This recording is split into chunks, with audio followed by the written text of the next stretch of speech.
नमस्कार विद्यार्थी मित्रों, स्वागत है तमारू SS maths education YouTube channel में। आज આપણે જોવાના છે ધોરણ 7 નું હિન્દી વિષયનું સંપૂર્ણ સોલ્યુશન હિન્દી ભાષામાં અને સંપૂર્ણ સોલ્યુશન સમજૂતી સાથે જોવાનું છે।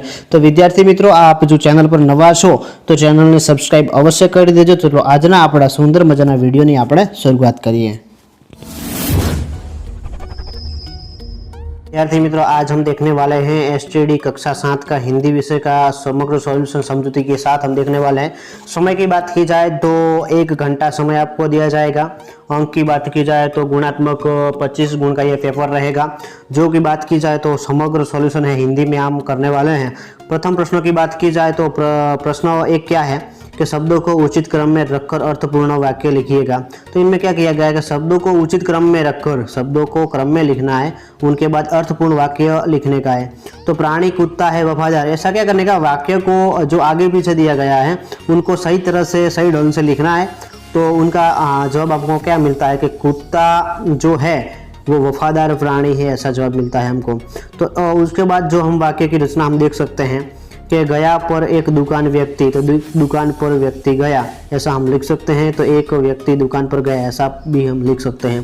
उनके बाद हम जो उनके तीसरे प्रश्न की वाक्य रचना हम देखें तो सही जवाब कैसा मिलता है हमको कि भारत के विमान में उन्हें उत्कृष्ट प्रदान किया है। उसके बाद हम चौथे प्रश्न की बात की जाए तो स्वयं खुश होकर विनय में मुक्त किया जाता है। और पांचवें प्रश्न की बात की जाए तो बगीचे में लड़के खेल रहे हैं, ऐसा हमको सही तरह से जवाब मिलता है। उनके बाद हम अगले प्रश्न की बात की जाए तो दिए गए वाक्यों में रेखांकित शब्द के लिंग परिवर्तन के वाक्य फिर से लिखिए।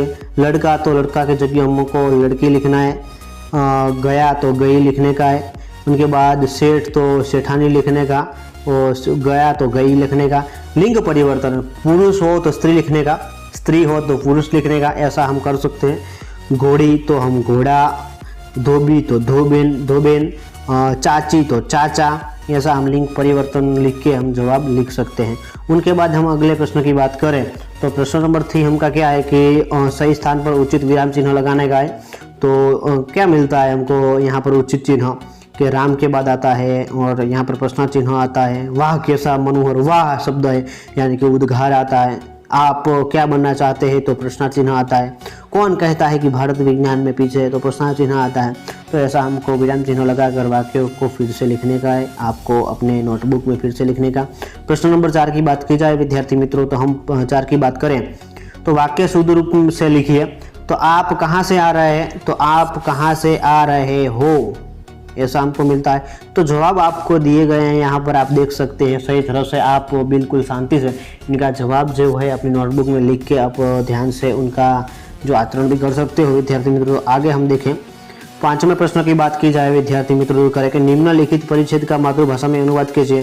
तो यहाँ पर दिया गया है एक फकरा, यानी कि डॉक्टर विक्रम साराभाई ने अपना संपूर्ण जीवन भारत तथा विज्ञान के समग्र विकास के लिए समर्पित कर दिया था। भारत के विकास में उत्कृष्ट योगदान के लिए उन्हें कई राष्ट्रीय और अंतर्राष्ट्रीय सम्मान प्राप्त हुई। वह केवल उच्च कोटि के वैज्ञानिक ही नहीं थे बल्कि व्यवस्थाओं के बावजूद कक्षा, शिक्षा व समाज के लिए पर्याप्त समय निकालते रहते थे। तो हमको क्या करने का, निम्नलिखित परिस्थितियों का मातृभाषा में अनुवाद करने का है। तो हमारा जो मातृभाषा है वो गुजराती है, यानी कि गुजराती भाषा में हमको उनको अनुवादित करके लिखने का है। तो गुजराती भाषा में कैसा अनुवाद होगा तो मैं आपको गुजराती भाषा में दिखाता हूँ। डॉक्टर विक्रम साराभाઈએ પોતાનું સંપૂર્ણ જીવન ભારત અને વિજ્ઞાનના સમગ્ર વિકાસ માટે સમર્પિત કરી દીધું। ભારતના વિકાસમાં ઉત્કૃષ્ટ યોગદાન માટે તેમને ઘણા રાષ્ટ્રીય અને આંતરરાષ્ટ્રીય સન્માન પ્રાપ્ત થયા। તે માત્ર ઉચ્ચ કોટીના વૈજ્ઞાનિક ન હતા પરંતુ વ્યસનના કારણે કલા, शिक्षा અને સમાજ એ પર્યાપ્ત સમય કાઢી લેતા હતા। એટલે આપણે શું કર્યું કે હિન્દીનો જે ફકરો આપેલો હતો એ ફકરાને આપણે ગુજરાતીમાં રૂપાંતરિત કરીને લખ્યો છે। તો વિદ્યાર્થી મિત્રો, ચેનલ નીચે એક લાલ કલરનું બટન આવેલું છે, એ આપણે દબાવીને ચેનલને સબસ્ક્રાઇબ અવશ્ય કરી દેવાની છે કે જે આગલા વિડીયોની જે નોટિફિકેશન છે એ તમને મળી રહે। તો વિદ્યાર્થી મિત્રો, આપણે ફરી મળીશું નેક્સ્ટ વિડીયોમાં। જય હિન્દ, જય ભારત।